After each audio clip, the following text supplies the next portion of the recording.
ఒకసారి సర్వమత సమ్మేళనం జరిగిందంట. అంటే అన్ని మతాల వాళ్ళు కలిసి ఓ దగ్గర మీటింగ్ వేసుకున్నారు మత సామరస్యత కోసం. అంటే అన్ని మతాలు మనం ఒకరినొకరిని గౌరవించుకుందాం, కలిసి ఉందాం, మాట్లాడుకుందాం రండి అని సర్వమత సమ్మేళనం జరిగింది.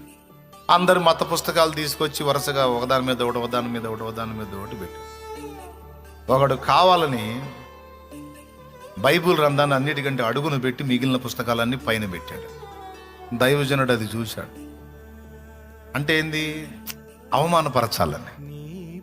అయితే దైవజనుడు అది చూసి, నీవు బాగుగా చేసితివి, మిగిలిన పుస్తకాలు ఎన్నున్నా అన్నిటికీ పునాది లాంటిదైతే బైబిలే అన్నాడు. పునాది సత్యం కావాలంటే బైబిలే, వీటన్నిటికీ పునాది లాంటిది బైబిల్ అన్న. ఈ మాట అన్నాడు కదా అని దాన్ని తీసి అన్నిటికీ మధ్యలో పెట్టాడు.